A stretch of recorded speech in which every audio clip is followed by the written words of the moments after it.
bai ule hey ni zana MPCC civil service combine examarang dichua ka lung le thangin pathum antlinga chuta chuanin hei MPS thangwal zodin sanga khian te chan mari apa lung le mi puichon kan hriat apa le nu Dr. Valte civil hospital medical superintendent ni thin te le hei pi try tun ma lung le idol kan ti te lo host thin tu khami da pa kha ni MCA te chanchin bumi te kan lom an ma ni nu le pa te ang thuk deuh thoin kan lo long chu main atling te choi moi na te long pui na te kan nei thina chung kan editorial a hin kan phak ang to hin kan zia na sat ber pol hi ni thin bok ta ni chu tiang chu kan lo siung tu na ataka lo tin pakhada kan ngai ni ki chuanin hei chanchin bumi then khat a frem phasa ti mayam man kan halin phone na kan han kon do ni ti chuan kan in mir khitil photanga purin puya ani hi vulmoi editor ani ya vulmoi YouTube channel hei komina siam thar boka chu vulmoi YouTube te po kan hu thayanga ti chuan chanchin bu ti kal renga vulmoi wat te po siam ani ti chuan ani he pulon te kan tia basar vi nga oma tu ma tanga digital la TV news lung le lo ti hu sapol tu kha di bokta ni ti chuan tu na hian Zunzam daily hian digital news editor ani ti chuan kai hi thang hung li na ren thei kania Zunzam editor chun AIR correspondent ai zo kan poka MCA hian secretary kania purin pui hi MCA tu na kan treasure tharani ti chuan kan lo be voi khatna chi bai dina MPS king thar kan lo be bai han chi bai den ula mu ne lo pui na hinung takin kan lo pui ani ti kha kan sa duwa ti chuanin tian zona kan han in pe anga zona han pui le engamo kan zo do lova ke ma ni pot chumi so tu chuan kan ron in ring lo big chung lova atla chop dewin kan han zo do na ni kan lom na interview ni perang chu ti kha kan soi ma sa do ni ti chuan enting nge din an ko thin che zodina min tia ka phing pum chu zodin sang a khiang te nia zodina min tin om phải mà dấu tin tinกันcầu về đó là đi chơi cái nippon dấu tin tin tinกันsoi tu hen kan cầu anga ti chuanin nimin tlaya khan result kha or chuk ta nimin abi interview khain nei nga ni lo ni som hi pahni khan ka interview som hi pakwa khan interview zong kha tok ni khan ya chuan som ni som thu ma chok ngal ta tu ka ani chu ti chuanin voi khat ka zo chenga pulok te le purin puya hianin anh ka rin an du da ron zot ve le bok chenga ti chuanin am saberin lo le khazir to na thin le lung le tranga chuak vek hi nim nge khoi tang ti lai te kha minon rila chumi to ta purin puya le pulon te da kan chang da nin an zo don cheni ka tet lai chuan class 2 thank you holy faith English school as well kan le china chuan class 3 hi LKM a hian ka kala Lakhawa Memorial School hian chuan class 4 a hian in Shillong Assam Rifles Public School la ka kala chuan class 6 kan khan All India Sainik School entrance test a khan ka tling ve lo hian zara chu ta chu wang chuan in Sainik School in Phal Manipura khan class 6 at class 12 thleng kha ka kalta Manipura chuan chu bizo ka graduation hi St Edmunds College Shillong atangin ka kal le ta chu wang chuan in ka tet lai chuan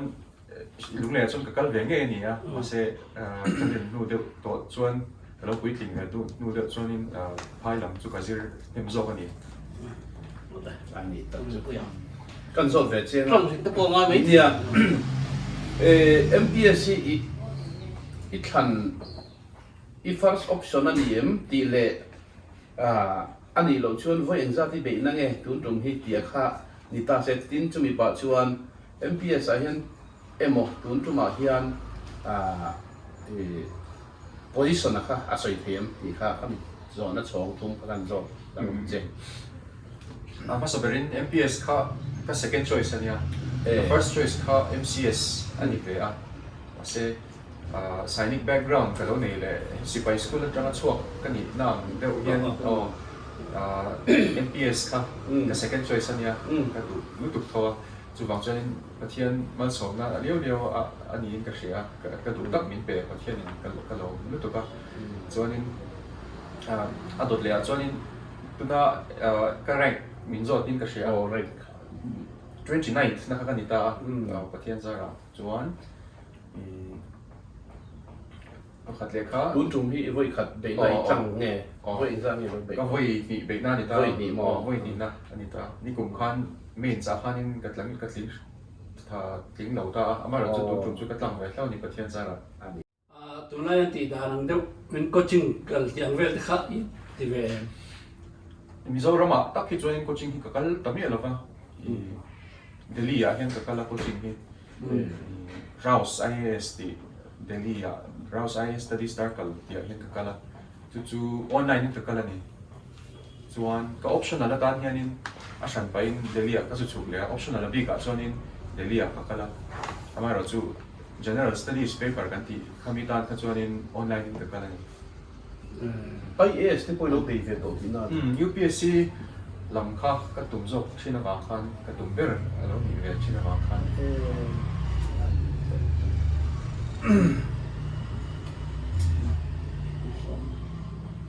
thế sao rồi ipa doctor ania inu jiltir tu nia di lam hi kal ta da ya hi nge irurup da thim doctor han ni ve khai tum lem lo ti na mi tum em na chu ka nei lem lo wa i hetiam competitive exam la ma tang ka tet lai tanga ka tum ve ania competitive exam thin hi UPSC ka sei tong khan UPSC ka lo tum ve ber ania chu wangin zir zom zel te po ka la tum ve a thian in rema ti chuan izir na khan izir lai he lai pol hiam ni lai te po khan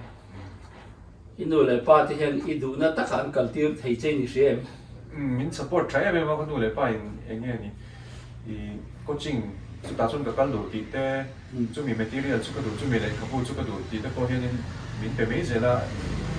min a le na tur te min pe a ti khan min support try ame ma chu wang chun ka wa nei ka in ti khop mai ani le kan pot chat long chu tun chu in bo sei ta ni riat ta cha kom khom ma ya ei tiang nge bo sei te khan kan sin pa che nia i mi khata hian in dar kar riat vel hi atlem bera het ka zir ben china exam nai pe chan dar kar sok te po ka zir tin ve chon pen chia chuan in chunga hian in om lovin PG het kanin hmai hian PG oma PG room a chuan ka om china ke mai ka in room a ko oma chu ta chuan in ka zir ve tlok china tunai anga chuan in wifi te hi alo tangkai em ma zir na lama ten chumi chu wifi te ka in pot chu pa ti khan a the ama in ka tang pe ka room pe a kon ne chu ta pui ka je ai preparation chu ani academy tun ma primary tang te pon yang chu a thiam thei poli ni thin nge khalai kha ria ta cha ko mo riau mai ko le slingin an sei te ka educational background zong zong a hi pakhat na hi chu kala ni chi alo ba pakhat na kala ni ai lo ba ama ro chu ti thapol anga hi chuanin kal om ve the ze la pathian zara pakhat na ni wanga tling tur ti kha chu mit mai ni ani le ti lai ta chun ni min loka matric result chu ta ni matric result kha engai din hun metric ka khanin CBSC noya khan sainik school in fala khan ka kan ti ka sei to ka khanin distinction la kha chon ka pass ya UPSC khai han tu rai ilan ba ba deu ta coaching han kal le ti na khanin i chou nge phur om i ti nge nang ma a sen da UPSC hi coaching kha voi khat kal kha to ka ti bia ba mania in zir mania hian in khat to em ma ka zir na le chu chu wang chuan in mania in na voi khat coaching guidance shim ba mu kha coaching a tum mer kha nia chu wang in phur na lam chu om lo ba ama ra chu be tram chu ka tum pathian in rema ti chuan ani kan dong so le lok nga dong in dong ne tu na ja tu kami IS ko sing kha Rose iti tro Mizoram Sarkar khan MOIC te an panga achang le super IS ko sing ten tie dugi ro dugi ati te e khang lai hun khan ko sing khan ma in Mizoram Sar MOIC kha ichor ve ta mi lo ti la cái chốt về tấm là cái nụ tên mình sống tên mình sponsor ani de is ngati nge kha MOIC ho ti na in siu mang lo wa a khan pa da iti la cham lai kha khá i institute khá anh kami hun lai cái mani hun lai institute MYC hui nan thon na ber kha ALS ani ta Delhi pon de ka ni wang kha in Delhi chung lampang a environment tak ma tong tur ka du zo ka vai ho ne na study environment tha tak om kha enge eng tin ngen zir tak ni eng tin nge vai ho nan be tak kha ka shet chak le china wang khan ka wang khan in ka thlang ta zo ka Delhi chung om kha Delhi pon ALS ka ka ti ta lo zo ka chu zo chu ni ani ta chu e chu na chu in khung na sata a lang om reng chu tu la social media hi chu i war ve vak lo entertain ve vak lo ti na ni do mo nia hi ka ngai poi mo em ma ka preparation chu no khan in Instagram kha ka delete ta de ya so on Facebook te po account ka nei lo ka til dang em ma ka khoi lo WhatsApp hi chu mi in Vietnam le enge ni study material te in share nan te na lo tang kai bang hian WhatsApp hi chu ka khoi ve ma se Instagram Facebook hi ve hi chu ka delete ka preparation chu chuan ka nei ta lo ani WhatsApp chu mo ni tin en lo nge en lo ni tin ya một đôi thì chuan cái em về mu to ni en sa ta cái em sao mà IG vel Facebook vel in ti lo chuan enge mo phai na de nei te ni thiet pha lem chuang lo nge ni chu ka lo ti ve lo ni lo an ti te ni lem lo nge nei nhà trang thì cho nên har sa về chỉ là chân chú chỉ cái dòng tên anh đâu anh một cái post anh đâu enjoy chỉ là mà xem nhà các goal thì cái sẽ em mà thì tôi thì cái sẽ em mà chú vòng cho nên sắp trong cho delayed gratification anh thì anh yang chú nó kia nào là thì về thấy luôn ở lỗ thì cái rung khan cái delete cái gì làm cho cái này anh đi le TV news về là hi tôi nói exam tu là hiện nó quỷ xem yên ngay em ni tin hi newspaper hi the Hindu ni kan share china chu kan Delhi ta ka chin than ani ve a chuanin tuna MPSC noi exam ka ni wang khanin wang lai ni po hi ka share china chumi pa hi chu ka share ra ku ya TV lam le net lam YouTube lam atang hi chuanin ka en vak lo zo ka news hi kami local news ka chu ina even tang kai vak lo di no trang kai na chu om te reng mai local news po tuna kan MPSC interview ate po kan local news chung chang te po kan min zon riawa rin ai de kan min zon sa trang kai na te po om lu to ka yeah fit tang lo da na chu nang ni e cham pang tlang chu lấy chung vào nói kiếm sẽ thủ đang ngày tí hen nó lại khai lại công an tiêu tu tên là mình phim khá đi vào nên in phiệt nó khá chứ nó sẽ đón tí khá phiệt rồi mà là chưa nên lệ khá bu anh tin là reference pi nó một cái anh thấy khá impossible này nó ổn định này subject in here in standard book an ti ve hi om ve anh tin là polity tan chu mi lệ khá bu economy tan chu mi lệ khá bu thì hi om ve chu mi standard book chu abak kha ka chair mm lawa chumi chu ka master dua wa khan ka chair no na ka revise non zo ka adang zir za override chuan kan standard book kan ti khang ho ka chair na sa zo kan ka revise nem zo ka ani le til pakhat ati ra zo tak che sap style le win kum za te hi sei em tu na hen kum za nge ni ti kha tu da hian kum som di paru kan ya ani tak che ani le kami zu zui khan zu zui che pon lo ko khan le khot lang a hian in mang ve thi nem ya Sunday school te po kaya ti an khai sa kan Sunday tak hi chu ko in khom ve sharp china amai ro chu exam alo này hi chuan cái khom khát để ốc chỉ na exam alo này to cả thắc khát mo thắc khát lệ tị về là ông chị hi chuan inรู้ให้กับต้องเที่ยวจันทร์ชีนะมาเสจุมีบ้าป่ะจนนี่ KGP อะเดี๋ยวพอเห็นกันมังเวเซลชีนะ KGP ใจพอลาซิร์ติเตลาใจพอลาเอ็มดีอะเดี๋ยวพอเห็นกันเดี๋ยวเวเซลชีนะอามาเราจะ exam อันไหนโตก็จนนี่เพียงแค่กันสั่นเดี๋ยวแค่พี่เราง่ายชีนะบางอย่างนี่กันคงโตชีนะ exam อันไหนเนี่ยจุดยิ่งจนก็ติดชี không in phim nó lắm hiện để nghe ít tuổiนี่หันชินเนี่ยฟุตบอลที่เว้ยมากันสกูลกันไล่จังอ่ะไซนิกสกูลที่ไล่ไซอินเตอร์ไซนิกสกูลคอมเพติชันนะแต่พอหันกันแล้วจักเวทโตเนี่ยนะกันทีมไซนิกสกูลอินฟังกันแล้วก็ฟังกันฟุตบอลที่จุกันตุยเว้ยค่อยโพสิชันอะไรต่างมิดฟิลเดอร์แต่ฟุตบอลอะไรตัวไงสันเดอร์เขาเวล่ะเขาเวลาที่นี่ไงสันเดอร์ที่ตัวออกมาที่จุกันก็หันไม่ตัวก็เชื่อว่ามาเสียเทียมก็ตีเดอร์ที่จุ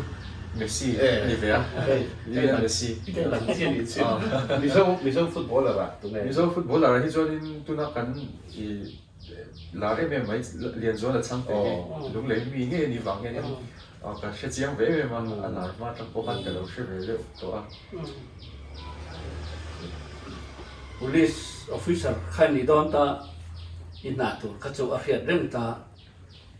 infal vela I lo zir to na atang te la yen pa chon tu ra hen a zamom iti ne cha om to ti na lai te ni yang Yeah, experience các na các kiến hoa hiện na thì cái này mi ngay lo va có vậy các na các thôn là tụi nó đi vào hiện experience cái này lo thì cái gì em mà chú mà vào cho nên cũng phụ nó liệu cho chú cái này về à mà rồi chú thì rồi cho nó cha bóng các thì về lấy thôi cái này training thế lấy ta hành thọ sim khác nu để ba tên mình cho ngay rồi va hành mà nia in số na để về sim khác các cha đó nó tụt vô cái này anh đi là police officer nha pulong te zo na den sen khang police officer ibu dan le an na tho hi ram tan in ti fakka watang kai ngen ni di hi izil to in karenga hi ngai to fo to in karenga kalai hu da kan sei ka se Ako sa virtual in Mizoram hi kan police service at saka tikop na ram dang Assam te mainland India te po kan tiang chu tiang ha te khin hi chuan in kan rang wong dik ma I amaro chu drawbacks te po hi kan nei ka tia entina in kan technology kan level of technology te hi ala tha tok lo hian kala she china entina CCTV ringot te po hi ala claim em ala claim deuh ka tia ku ya te hian tiang te po khan khami level of technology shim teng khami lama te po kan mala kana ngain kan ka she ve a amaro chu law and order maintain nan shim ka chunin police service tra ka ti tu kan khami kai doi te tho khan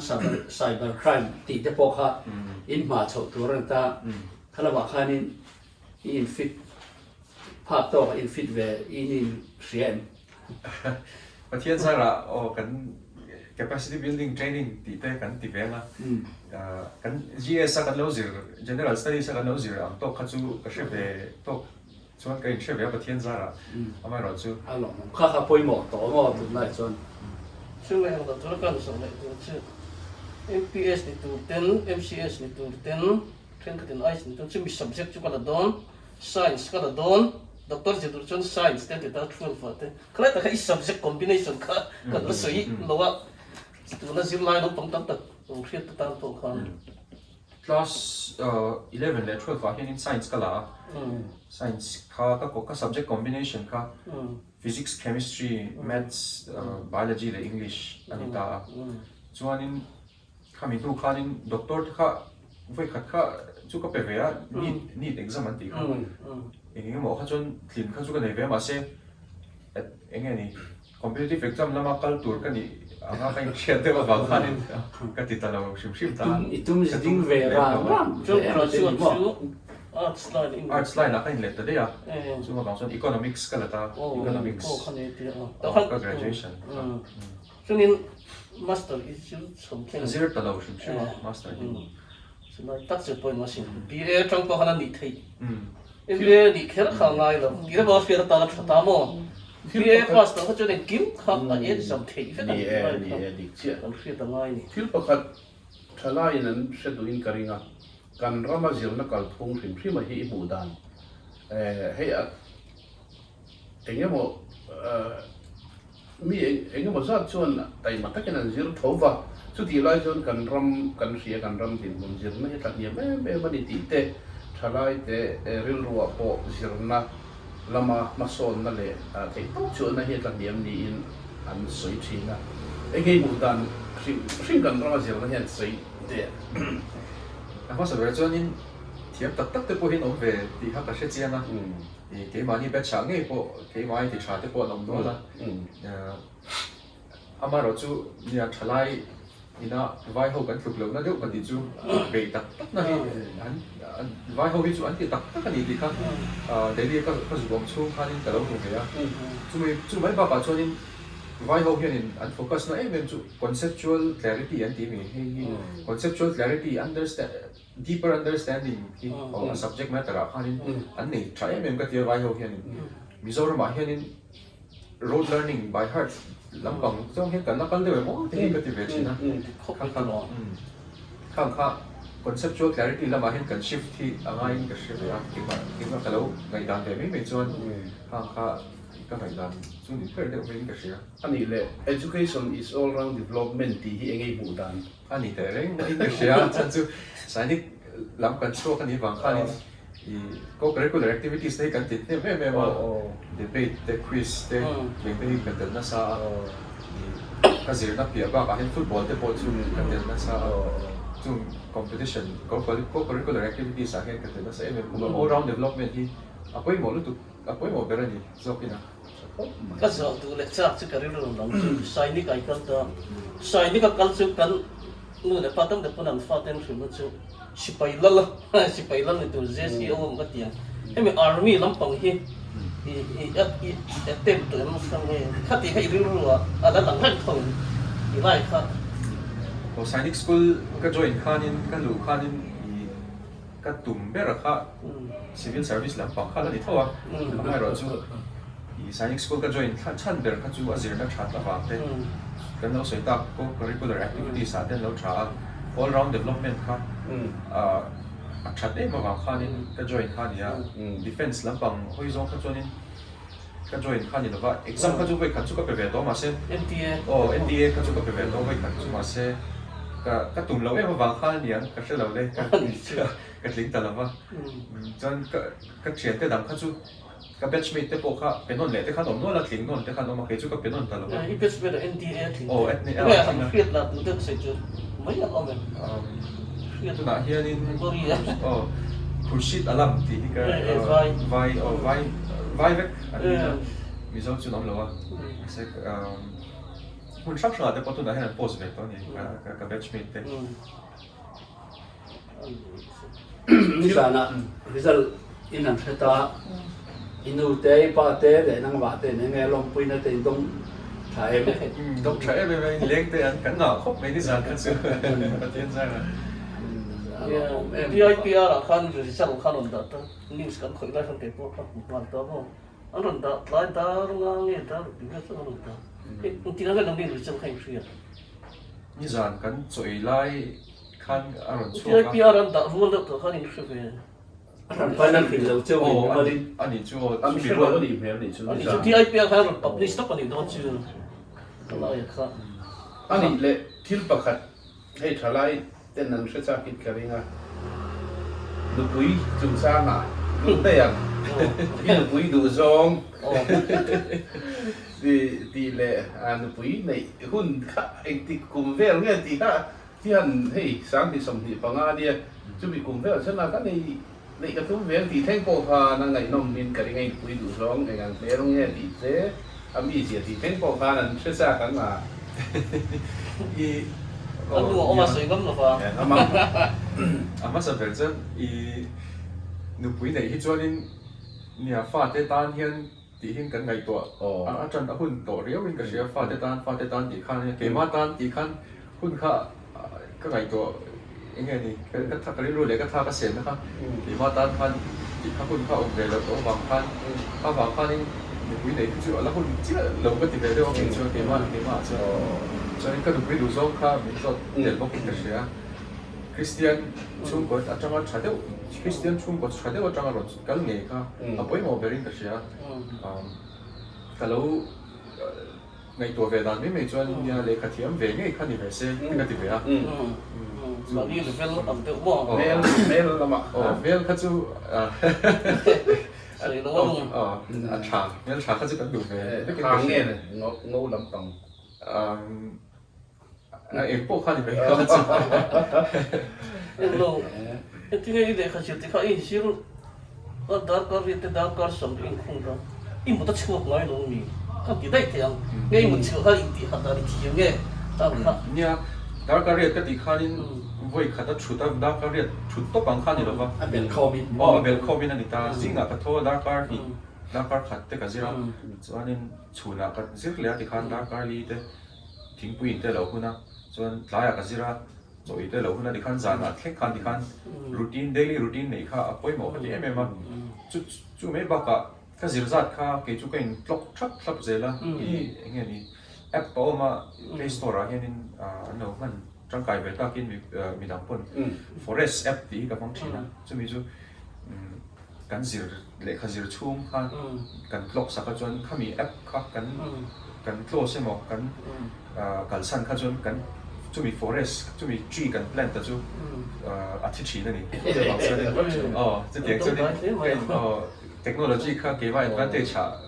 lạc khá đua, vậy cái bài tour nan thì khá tiếng app khá mang chỉ là forest app. gì là cái thấu thì khá đa dạng cái thấu thì anh nào là exam anh này tôi cho nên cái thấu mà chắc bây giờ thì dar về cái thấu của người ta, mà rồi chú exam anh này là thì cái là gì rồi ba ngày cái pace khá là chắc overload chuan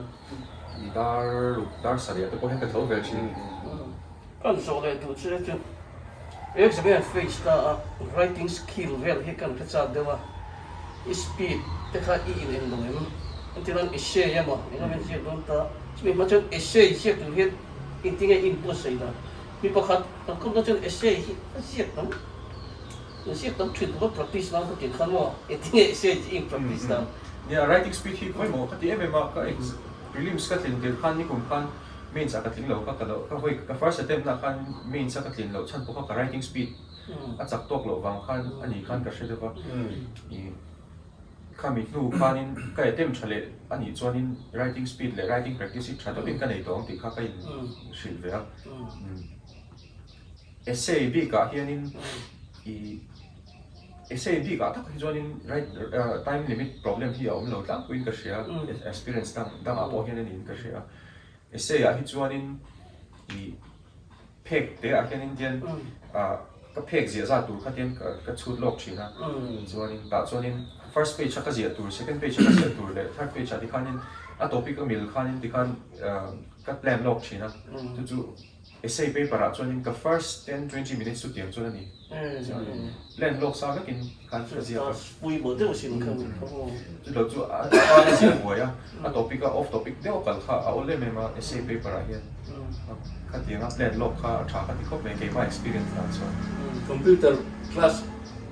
kalpai computer class hi ka kal pa lova ni kum khan ka lo kal to so ka DCA ka lo pass me to any more ani la tun tuma khan essay ngai ni sia essay a khanin Mizoram paper context Mizoram context ni lo in India context de khanin aron chok ta chu destiny of a nation lies in its classroom ti ni ta chu engtin nge kan education hianin kan nation hi destiny hi alo chuang ti kha mizo tong chole ni mai in ka sia kha dimension sang khan ka enta chu tiang chuan social te educational te nge economic ang zong khan engtin education in hong an ti khan ka analyze ta chu tiang chuan ka pre plan phot ta chu ti chuan ka je ka ni se phiên bạc khát in na tu chu phiên reng maya tu na hian ti chuan then khat chu MPS kan tiak interview nan soya chuan ti hian kan kal se langa kan pension claim kan to mai chuan ti a then khat chuan zero ka tum MPS ni chu ti ka ti ti aum boka kalai kan enge iplan nakha zero pa zeli tumem ti la ni taka mi tam tak hi chuanin thaw thu hianin zir hi haran ti toy me ba an han thoka an lung oi mai thin an amai ro chu keima kalo tum ve me dan kha chuanin I zir zel chu kala tuma pathian in rema ti chuanin thei top la chua zel ka tuma ni UPSC lama be kian ro tu tem UPSC khan a police lampang pok khasur to song lovin civil line pok chan sam le thau chuan reng ba thavel có MPS ở lính tỷ cần sửa thì chơi nó buồn rư rủa nha nên thì amizia nên thế anh kia mà nha bữa theo nha rem hi lâu rồi phụ rất là MCS thế tu ni sẽ cần tiền thấu lâu ni lâu ni pun MPS lu tục cần tiền nên số mo ka fa te ni selangin voi ni thang ti sela FPS ka thang cần hey cái bộ cái đồ lát lại MPS này tụm chở physical là kính thấy lâu các cái nhà MA cái số khai nên MPS này các cái tụm ngar ngar này để khai thác bộ cái gì civil chơi akar pana kasawa politics ne na in zom ngai te le ama sainik school swap te lâu nia atan mi khwal na tur om lâu ni chu police life police ni chuan law and order kal tlang pui to kha ani deu riot mai ta amizia mi trong tam lâu nia trong cái tu ka kanin hawre ngani ta mi trong claim tak ania MCS te a khawa nin hei mi wa biang biak thiam ve deu te administrator public deal langai na public sa deal langai na sa to ka choi chan I police an ni te chuanin enge ti deu mu ang deu pon lo lang se lo trong ke ma se trong kem khan police ta chan an zo tu lam deu khan pathian ya nin imizia hi a hrichanga hi a pe che ni ke chu lom lo na tur hi ka nei lo re kan ti ni chu pa ne ha mo I aro pui kan ti I pai buk chang du enge kha kan da se sam number za le so hi pakhat na ha enge thu kha tlang lama te khian ti kha tang na ma ta khiang ka mit kan le chale na kha pui mo cheers the chair politics ani hi tu hei biakina lam chi kan ya ani hi kan nong zui tu nia anau te pani hi an lam thavak nu lawa ani chu biakina kan limpon dinga ma din na pona po lo lam mi lo lam pui ve thei tu kha ani a ka so chen ke te ka du che lo hun lo no ti ka la ani hi chu a special ani top mai ni kan fa ti a wa anau te pon tha em kan aning lo ani hi chu ko san la ba bo han mi mong tam lo ma se apa be kap tu be bi ve mo na khan hello chen ta me man ti ka kan ti ba se I han soi sang sang ran se don se ti ka chu ka le thau ta football super to mi kai khel ti kha khala ka sei sak ni lok te ni lo su bo to lo su in East Zone Sainik School Kolkata championship ti kha helam East Zone India East lampang zong Sainik School kha kanin elta Sainik school competition ve de Kolkata an mo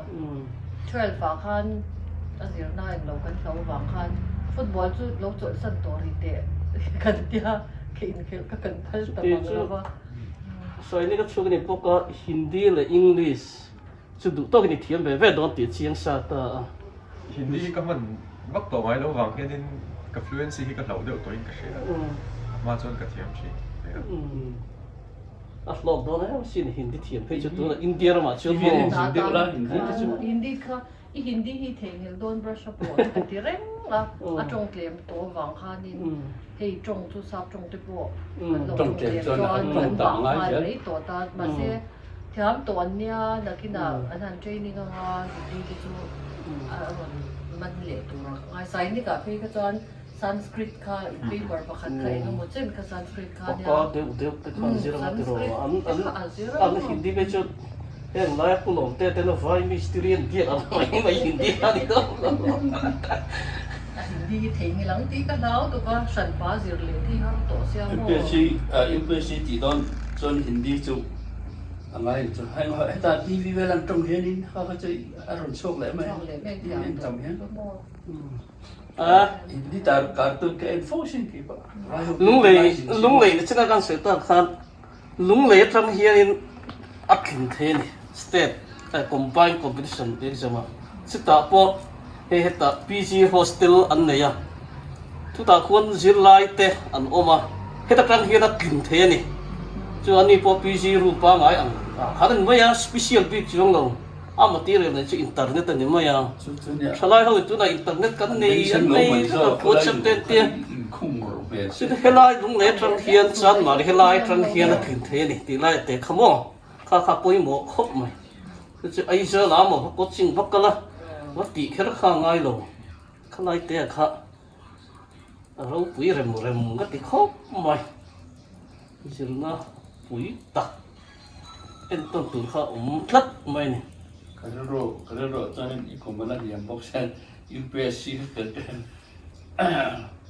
cái đó cho nên làm được luôn vậy như giờ na à tiếng thì cần sát chứ à phụ khang cần lỗ mà nào nền thấy rằng cần xoáng cần nào mà sẽ ui cái cái nghe UPSC thì người lớn thì cái lão cái na hành này cả cái số UPSC ai dedicate na khai hay tốn mê ya exam lệ đấy tốn khai ta ai dedicate na khai thì người lớn thì nó ui UPSC thì người lớn thì cái lão cái cần thì lệ loại à training nó cho đã lắm mình đáng luôn an consideration to pay thấu cái này mình đâu mà châu lâu bộ kha UPSC bên đó kha đã đủ mua đồ nó mà đi cho my main goal is UPSC thì hi alu mà hianin akhum chunga han tar chin chứ cái gì sấy nó có gì in training nó tu amu ta hetia amu thei tur han silinga hian my main aim is UPSC thì hi sia kha zan tin amu ta amu tur khan chu a main aim kha an batling a modling lo mo po ni se a main aim kha chance a pek shim ki kha nu le pai cha kan du to pa ni chu mo kha ni tum na khan rilu kha se chu kan rilu kan oman ti thin reng hi mo ruala an thin tam tara ni karing dawa chon PWD a hian pakhat kha veng lai mi zoma fanua lai to bits lai mi kha PWD hat tu lai pan la om ta mo ka ani pe chu han ting se chon pali thot chon ra si ve la hianin pan la pakhatom bu ka bên này là một trong họ nên chỉ có những cái đấng chỉ mày ni chu ho kha ni pe che tun tum hi ni ni record thiang được thu hial tu ra ni chalai hi an to nai cho nên hi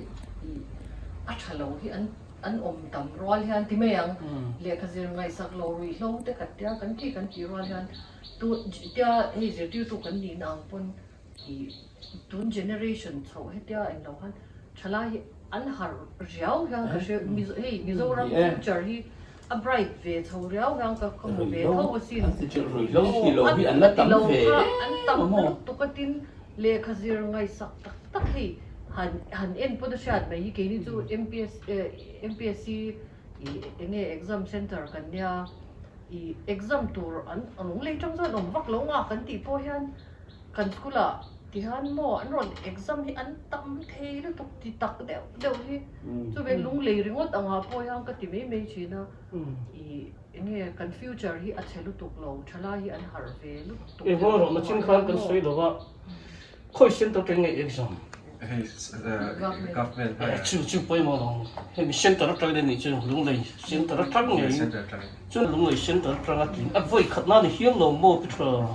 ma na khan mo sa kan ve na mi sai lai sai kha MCS kha pun lom zela fan kha pun lom zela fan kha kan center atanga I chwa kha ni mo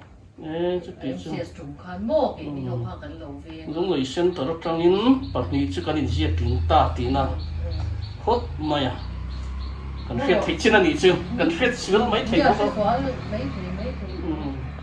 kan center a ya ni hey lung le a chong ke ni school hi kan center kan ni ta I sab he mi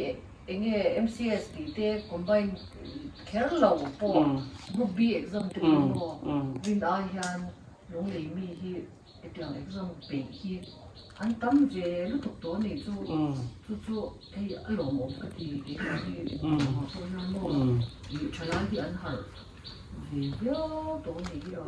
thì lúc ra là lỗ về chuyện rồi cái con chưa luôn rồi đấy lại sẽ tới cái vậy khát editor là cái gì cả còn mong trong cái rồi mình thì sao cái gì có mua mà sẽ chứ bóc khát mình chụp bóc được đấy mà nè nhưng mà product sản phẩm đầu hàng đẹp khác cả ngay mà sẽ chứ bóc khát thực sự ha